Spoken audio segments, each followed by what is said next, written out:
For 6 months, my coworker secretly sabotaged every single project I touched.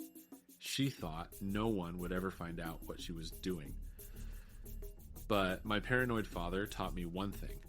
Always keep receipts. This is the story of how I caught her, exposed her, and ended her career.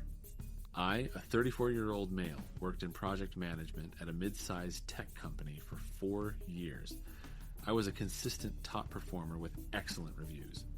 I had just been shortlisted for a senior position that would mean a $40,000 raise and a team of my own. Everything was going according to plan. Then, almost overnight, everything started falling apart.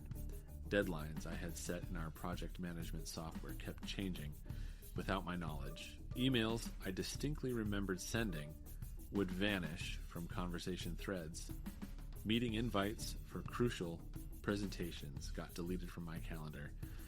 Important documents I uploaded would disappear or get corrupted. I was written up twice in 1 month for missed deliverables, things I know I did correctly. My manager started questioning my competence. He called me into his office and asked if everything was okay at home. He mentioned that maybe the promotion was adding too much pressure. I had been a top performer for 3 years straight. Now suddenly, I couldn't seem to do the most basic tasks correctly. I started doubting my own sanity. I would set a deadline, triple check it, and then find it changed the next day. I thought I was losing my mind. Here's the thing though, I grew up with a father who was borderline paranoid about documentation. Every receipt, every contract, every email, he taught me that if you don't have proof, it didn't happen. That habit was about to save my entire career. I started screenshotting absolutely everything. Every task I created, every email I sent, every calendar invite I made, every document I uploaded, all of it time-stamped and backed up to my personal cloud storage that night. I went to IT and asked them to enable activity tracking on my workstation. I told them it was to analyze my own performance and find inefficiencies. They approved it without question. 3 weeks into my documentation campaign, I caught it. A critical task due date changed from Friday to the previous Monday while I was in an all-hands meeting. I had the screenshot showing the original date. The system log showed someone else had logged into my account during that meeting. The IP address traced to the workstation at the desk next to mine. Sarah. She had started at the company 3 months before me. She had also applied for the same senior position I was up for. We seemed friendly. We got coffee together every morning. She celebrated when my projects launched successfully. She gave me tips on how to impress our manager. She seemed like an ally. I dug deeper into the IT logs. What I found made me physically sick. She had shoulder surfed my password months earlier when I logged in at my desk. The activity logs showed her accessing my account 47 separate times over the previous 4 months. Every single time something mysteriously went wrong with my work, there was a corresponding login from her workstation within an hour beforehand. Turns out, this wasn't even the first time she had done something like this, but I'm getting ahead of myself. Let me tell you exactly how she operated. Her pattern was methodical. She never made big changes that would obviously look like sabotage. She adjusted deadlines by just a day or two, so it looked like I misremembered. She deleted single emails from chains, not entire threads. She corrupted documents slightly so they wouldn't open, making it look like I saved them wrong. Death by 1,000 cuts. Each incident alone seemed like my mistake. Together, they destroyed my credibility. I compiled everything into a 47-page document. Screenshots with timestamps, system logs with IP addresses, a complete timeline correlating every sabotaged project with her account access. I even found security camera footage of her at my desk when I was in meetings. I printed 3 copies and backed it up to 4 different cloud services.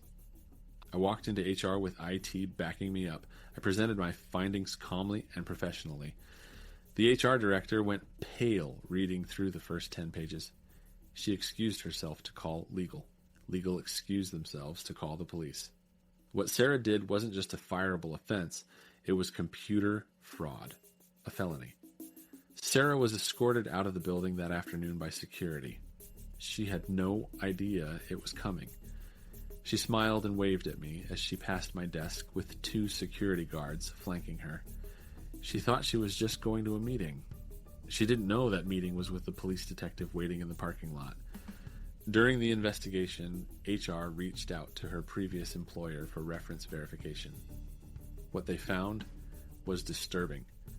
2 years earlier, at her last company, another employee she was competing with for a promotion had experienced similar mysterious work failures. That employee, a guy named Marcus, had eventually quit after his confidence was completely destroyed. 3 months after he left, Sarah got his promotion. They contacted Marcus. He was shocked to hear what happened. He said he had suspected sabotage but could never prove it. He had spent 2 years in therapy dealing with imposter syndrome that Sarah had manufactured. Hearing that she was caught was cathartic for him.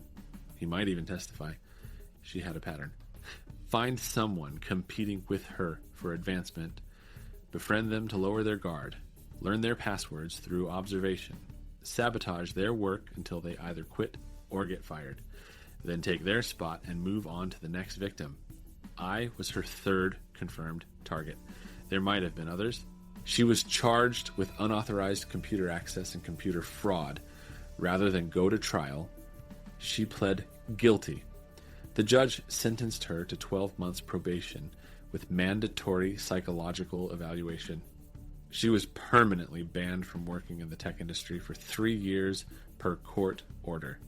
Her career in our field is completely over. As for me, my write-ups were immediately expunged from my record. I was given a formal apology from my manager and the HR department. I got the senior position with an additional $5,000 signing bonus for what I endured. My team now includes the people who once doubted my competence. Looking back, the red flags were everywhere. She was always too interested in my work process, too eager to share tips that involved her watching me type, too quick to volunteer to help with my computer whenever I stepped away from my desk. I thought she was being friendly. She was gathering intelligence. If your work starts mysteriously failing and you genuinely cannot explain why, trust your instincts. Check your system access logs. Document everything obsessively. The paranoid survive in corporate environments, and never let anyone watch you type your password. Have you ever caught a coworker sabotaging you? I want to hear your stories in the comments.